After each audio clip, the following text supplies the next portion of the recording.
That extension cord. Come on, somebody. My mother had 3 boys. We were all 6 foot and bigger. So she had to use something to chop us down the side. But I was made to attend church. I didn't want to be there. So in petition to me having to go, I would sit, you know where, at the very back of the church. I would sit back there and you could do whatever you want to in the back pews. Come on, somebody. Nowadays they have electronics. You can sit back there and play your video game. Or be on your phone. But back then, we had little cards. We would play 21, blackjack, or whatever else. Come on, I know I'm not the only one. But we weren't focused on the Word of God. We were focused on one another. And so I was made to go, and eventually it caught on. But I came today because I might need to help somebody who comes to church out of tradition. Because you were made to come. You have no alternative. You figured the church is like a spiritual car wash. You can do what you want all week long and roll up on Sunday, walk through your doors, and go out clean. No such animal. And when I came to church back then, even as a teenager, I didn't know songs of the faith. Blessed assurance meant nothing to me. Victory is mine. I didn't know what victory was. This is Professional Sports Sunday. Victory was a field goal scored in the last moment. I didn't understand victory is mine in Jesus' name. I didn't understand amazing grace. Grace wasn't amazing to me. Grace was something I said over food. So I sat in the pews dumb to what everybody was praising about. And even when they sang the songs of the faith, I had to make up my own songs in my head in the back of the church. And I would take songs. I had a father who would come home on Friday evenings, and he would pour his favorite beverage into a cup. And he'd sit down in the basement and he'd play R&B music.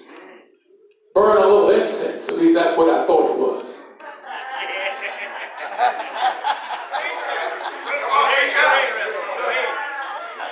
And get comfortable with his music. So those were the songs that were in my head when I came to church. My mother had a favorite song. One of her songs was by an artist named Z.Z. Hill. And somebody's heard the blues before. Her song was Down Home Blues. So that was in my head while I was in the back of the church, and I had to remix it so I'd be church appropriate. So it kind of went something like, good faith news, good faith news.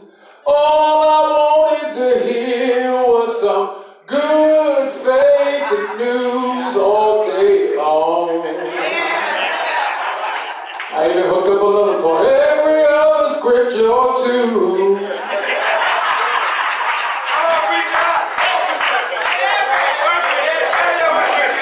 I had to make it appropriate for me. I'm going to be here, let me work with it. There was another song that my father would play religiously, and my mother had some issues, and the other song was by a duo called Peaches and Herb. And when I fell out with Jesus, because how many of us have fell out with Jesus before? I had to fall out. And there was a song that they sang that they kind of hit when I came back to church. It was Reunited, and it feels so good. Reunited was misunderstood. Then I said, there's one perfect match in Jesus, this one is it. We both are so excited because we're reunited. Hey, hey. Yeah, I had to make it appropriate for me. Now y'all can look at me cross-eyed if you want to, but everybody has heard they got a song that'll get you there. I may not have been on your avenue, but I'm on your block.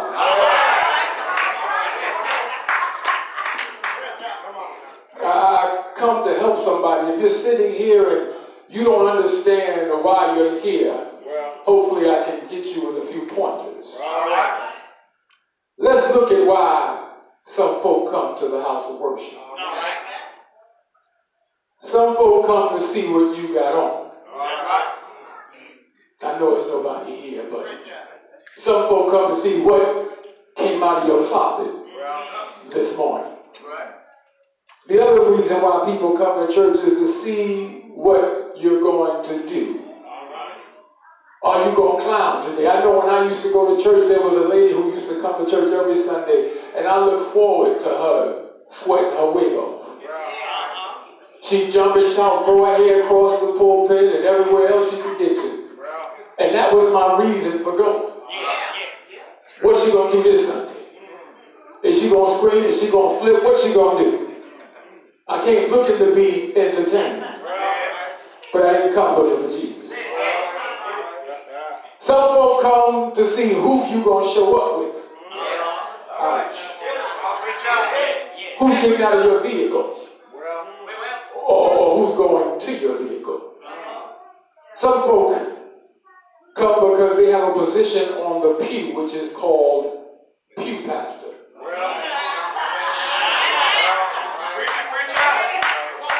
I know you don't have it here, but I'm from Brooklyn, New York. And in Brooklyn, we have what's called a pew pastor. Yeah. Pastor Mitchell is the under shepherd of the house, and he is the pastor. But on a pew pastor, that means that there's somebody who sits on your pew every Sunday. And when Pastor Mitchell says, somebody say hallelujah, you look at your pew pastor to get permission to speak.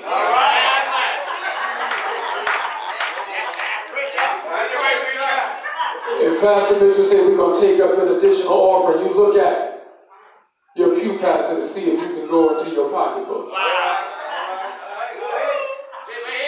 You're waiting on instruction. But I know you don't have it here, but there's some folk that are pew pastors. There are a number of reasons that people come to church, but none of them are the reasons that are connected to Christ. Some folk come because they think the church is a place where you can get your needs met. What are you talking about, preacher? Well, some folks think this is the Social Security office. Some people come to the church because they think the church is the building. We had that in the Sunday school lesson this morning. The church is not the brick or the wall. It's not the edifice that we sit in. The church is you. When you look in the mirror in the morning to brush your teeth, that's the church brushing its teeth. When you go to work on Monday morning, that's the church going to work. We are the embodiment of believers. We are the church. So when you're looking to go into a building and that's the only place you can shout, that's a problem. Why do you come to the house of worship? There are a whole host of reasons that people come, but I thought that in this particular text that's been laid out for us, the Lord gives us a snapshot of why we should be here. When I look at this particular passage in the book of Acts, Acts was recorded and penned by the disciple Luke. Luke was the doctor of the disciples. He was the physician of the fishermen. He was one who would write out kind of like the prescriptions to make sure everybody was on good accord or in good health. He was the one who penned this particular piece of passage or scripture to let us know what was going on at this particular time. The first thing he starts out with in chapter 3, he says, now Peter and John went together into the temple at the hour of prayer. I just want to stop there for a second. The easy thing is to come to church by yourself. The hard thing is to bring somebody with you. Yeah, that's true. Well, what are you talking about, preacher? It's hard to bring somebody with you. You know why? Because they've seen you raise hell all week long. And then you want to invite them to church Sunday. You want to go up to my church? Well, if that's how you act all week, I don't want to go to your church. They may be co-signing that behavior. So it's easy to come by yourself. It's hard to identify somebody to walk with you.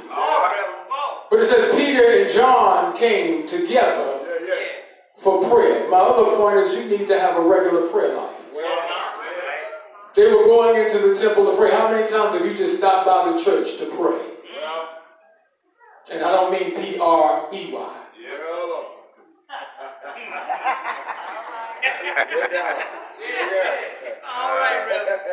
How many times do you just come in here and get on your knees and pray to the Lord?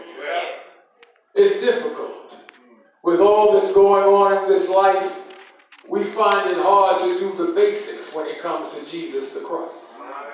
But that's part of why we should be coming. But it says that Peter and John were going into the house of prayer, to the temple. They were going, and it's recorded that they met a certain man who was lame from birth.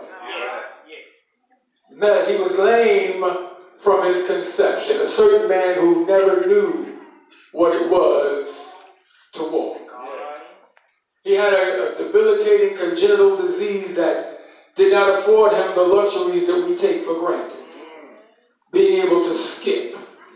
Being able to run. So in other words, he was a sideline person. He never knew what it was like to score a touchdown or to hit a home run and run the bases. He didn't understand what that was. All he knew was being picked up and dropped off. What a miserable life it must be. Just being picked up and dropped off. Says that he was there, and I just want to put this other point together. Even though he was lame, he understood the necessity for employment. There's some folk that have full activity of their limbs and don't want to work. There's some folk that know how to go to and fro and drive and got vehicles and still don't want to go to work. They want to sit at home on your couch playing PlayStation. Come on, somebody talk back to me. You got some folk right now you taking care of. You know just who I'm talking to. You left them at home this morning. There's some folk that are lame in their mind. Their legs are functioning, though. But they have a lame viewpoint on life. And I've come to witness to you on today, we've got to break out of a mold and a stereotype of lameness. This man understood the importance, so he had some folk that chimed in on a situation and would at least pick him up and drop him off. And what stood out to me was that this man got to the church, but he didn't get in the church. He got outside of the front door, but he didn't get in the building. I asked myself and I said, Lord, why did this man only want to get to the outside of the building?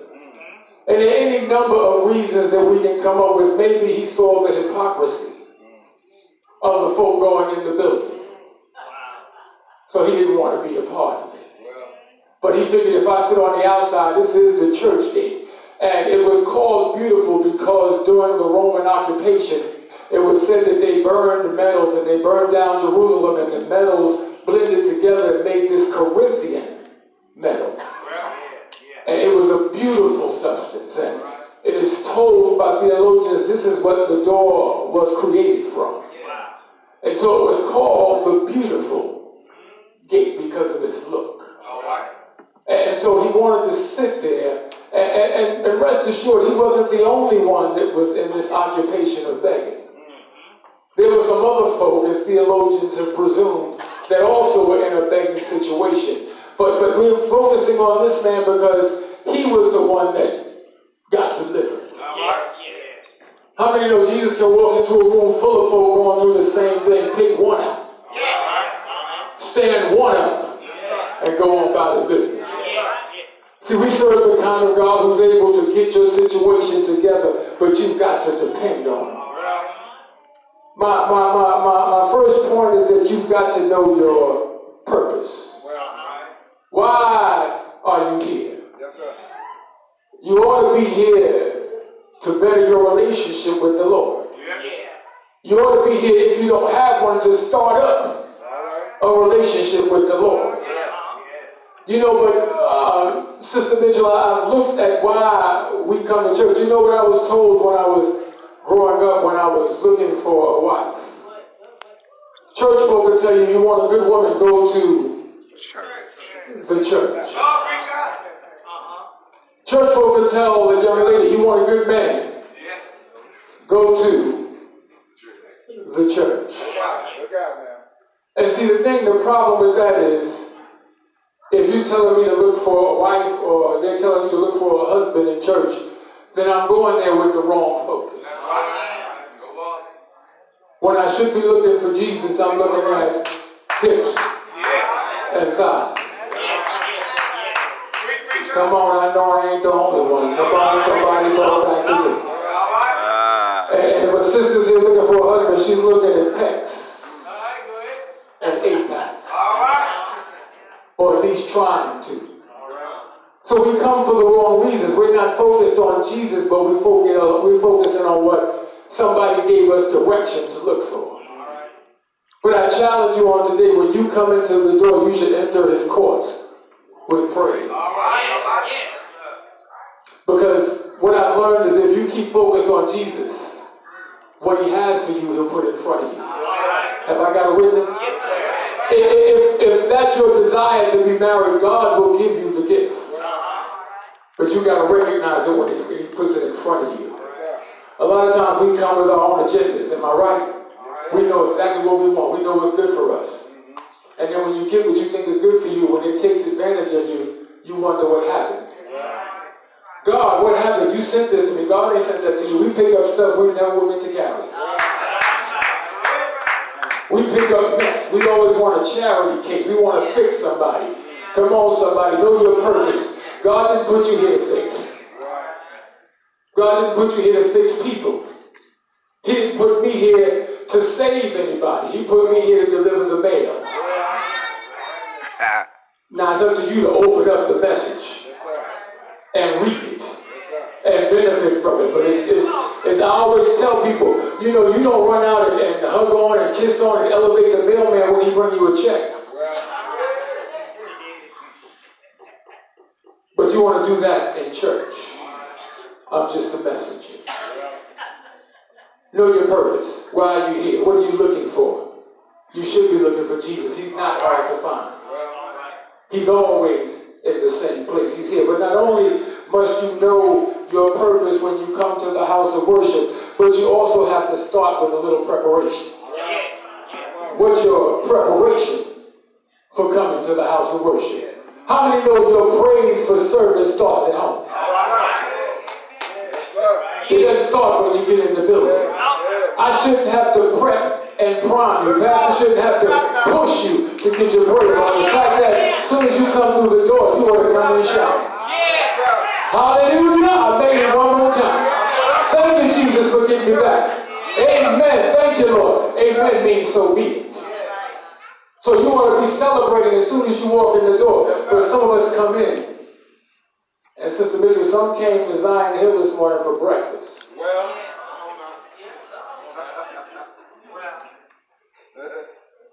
Some came because breakfast was on the house.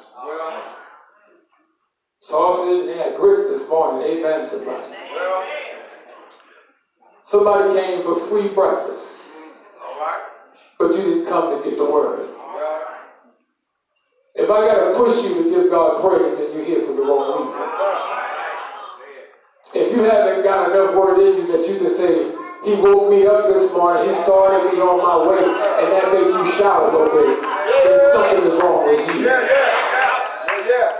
If you don't understand that you made it from Sunday to Sunday and you're still here, now you may have some aches and pains in your body, but you're still here. That's reason enough to give him praise. Because you know you didn't have to wake up this morning. He could have got you from Sunday to Saturday night, but he gave you another Sunday morning to come into his house, to give him praise. If you can't just say thank you, there's a problem. Because you understand God didn't have to do it. How many times have you heard people say, my alarm clock woke me up? Take it out to the cemetery and set it off. And see how many people get up. You got to be prepared. Not only is you must know your purpose, you got to have preparation. But then finally, you got to come in here to praise him. Come on, that's all right. Put your hands together. You can come in here to give God praise. How do I know? Well, let me help you right across here. In 3 and 6, the text lays out for us. It says, then Peter said, he had silver and gold have I none, but such as I have, give I unto thee. I think about that thing. I used to go school shopping with my father. And what he would do was he'd take me into, I was never a skinny fella. And they had back in the days, Sister Mitchell, a shop when you go into the stores. It wasn't the men's department, and it wasn't the boys' department. It was called Husky. I was in the Husky section.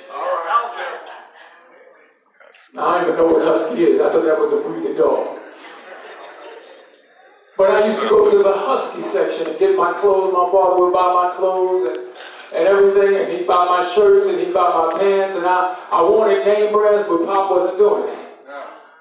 He said, I'm going to get you something to cover your behind and be happy. So I got the clothes, and I said, okay, well, he's got to give me something. He's got to let me get something out of here. And so we would go into the shoe department. I said, all right, he's going to let me handle the sneakers. I got this. Back then, they had a song out by a rap group called Run DMC. And the song was My Adidas. And I just knew that when I go over here to the sneaker department, I'm going to get a pair of My Adidas. My father took me into the shoe department and I got no Adidas.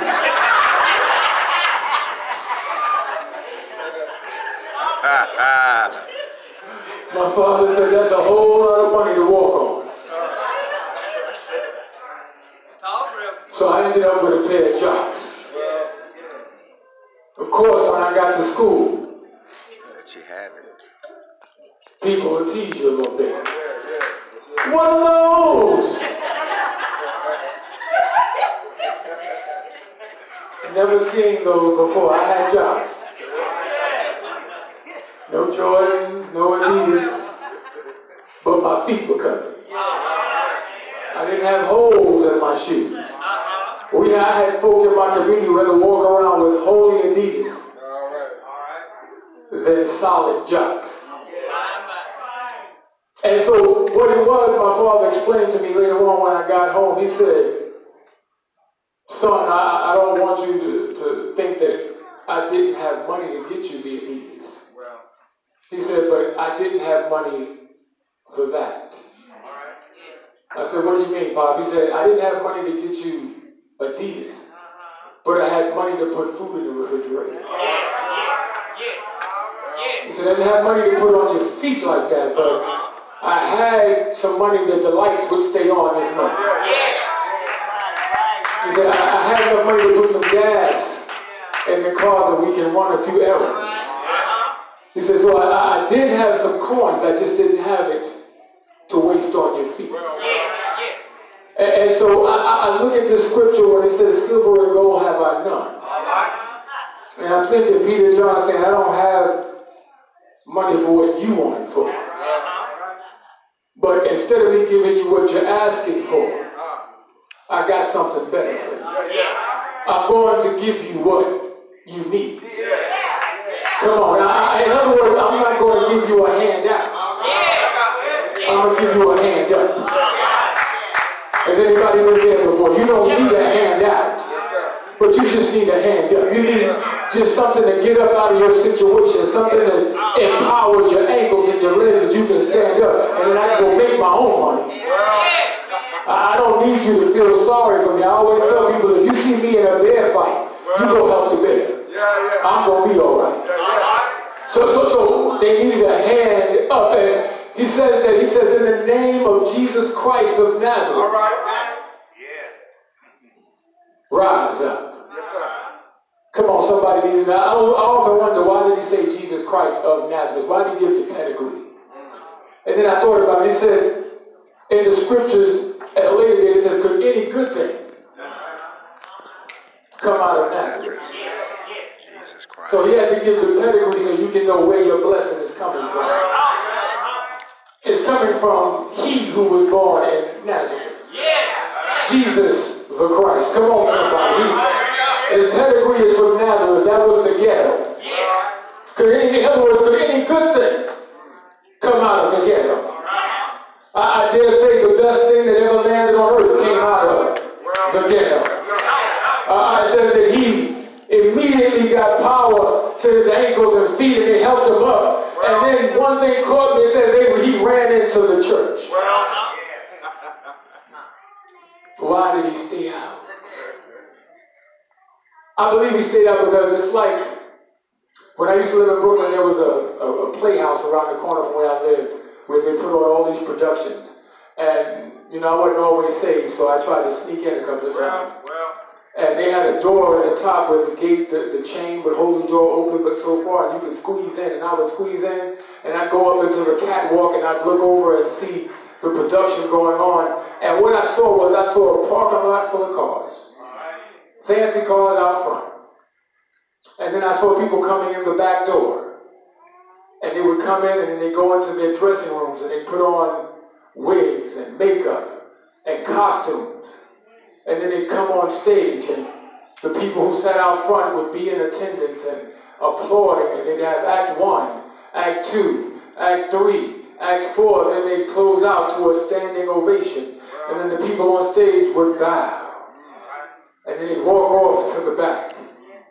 And then the people out front would leave and go into their big, humongous cars and go back to their different directions.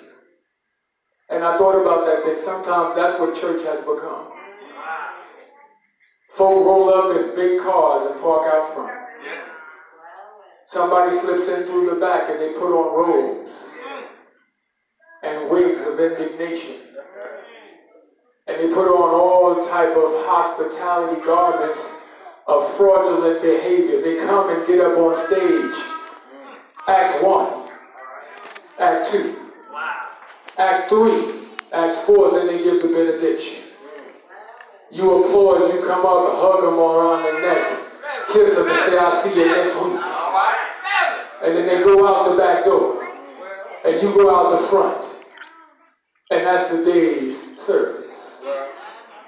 You've paid the admission, you call it tithes. Come on, somebody, so if I'm on your feet, just say ouch. You've paid for the performance. And so sometimes I think that that's what it's like. We've turned the church into a business.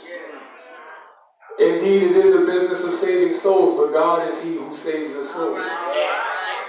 But we've turned it into a commercial thing. I was sharing with the Sunday school class, and I'm going to hurry to my close, but I was sharing with the Sunday school class how I used to watch the Word Network. I said, okay, I can watch the Word Network. That's a nice, wholesome programming. Until one day I turned it on and they had a series. They were talking about the gay bishop and the first gentleman of his church. And they spent 2 hours on that program, lauding over him and applauding him, and to be the first to come out and to say that, and to be in front of folk and blatantly going against God's word. I don't know, I've read my Bible, I don't know about you. And sometimes we don't want to open our mouth, we want to go along and get along. But the devil is a lie. If God says it's wrong, it's wrong. I don't want to be politically correct. I want to be gospel correct. And so they spent all that time on that, so I refuse to watch the channel. I'm boycotting. If you give it all that time to that, what about some real word? What about people that go out into the communities that may not have 1,000 members? Why can't they get some airtime? Why can't you show them out doing ministry work? See, we want the pomp and the circumstance. But I dare you, I double dog dare you to give God a shot. He's able to transform your situation. If your situation is crippling, if your situation is handicapping to you, if your situation is debilitating, I dare you to try Jesus. Sometimes your children have lost their full mind. Not part of it, their whole mind. My mother used to say it all the time. I talked back to her one time.